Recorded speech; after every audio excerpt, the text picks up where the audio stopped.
ছেলেকে মানুষ করা মানে শুধু পড়াশুনো করানো নয়। সত্যিকারের মানুষ হতে গেলে একজন ছেলের অন্তরে ভদ্রতা, সম্মানবোধ, দায়িত্বশীলতা এবং নিজের প্রতি যত্ন থাকতে হয়।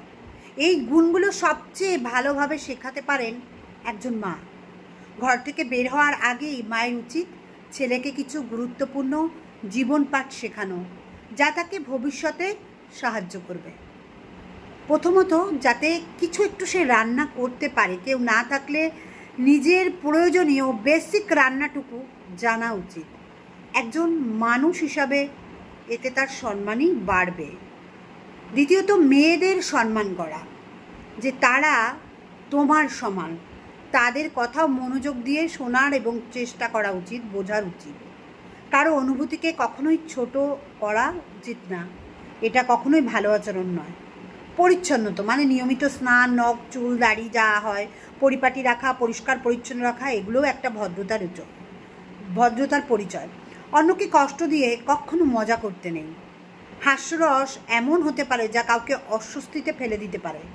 তাই অন্য কাউকে নিয়ে তার ভিতর থেকে না জেনে বাইরেটা দেখে তাকে নিয়ে মজা, বিদ্রূপ বা হাসি ঠাট্টা করা উচিত নয়।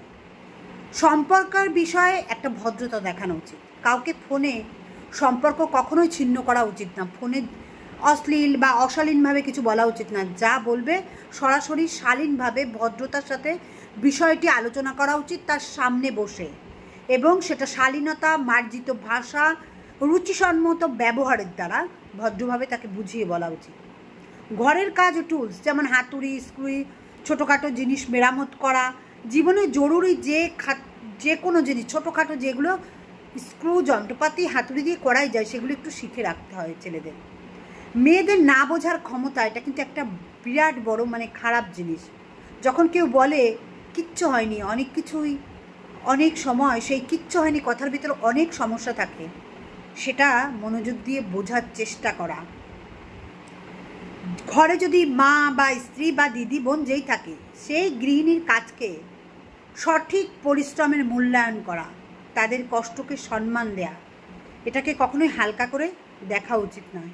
খাবার টেবিলে খাবার খারাপ হলে তাদের সাথে অভদ্র ভাষায় কথা বলা, খাওয়ার সময় শিষ্টাচার, ভদ্রতার পরিচয় দেওয়া, এটাও একটা গুরুত্বপূর্ণ ব্যাপার কিন্তু। আর খারাপ সঙ্গ সবসময় এড়িয়ে চলা। বন্ধুরা কখনো খারাপ পথে টানতে পারে, আবার কখনো ভালো পথেও। সেটা তোমাকেই বুঝতে হবে কে তোমার খারাপ চায়, কে ভালো চায়।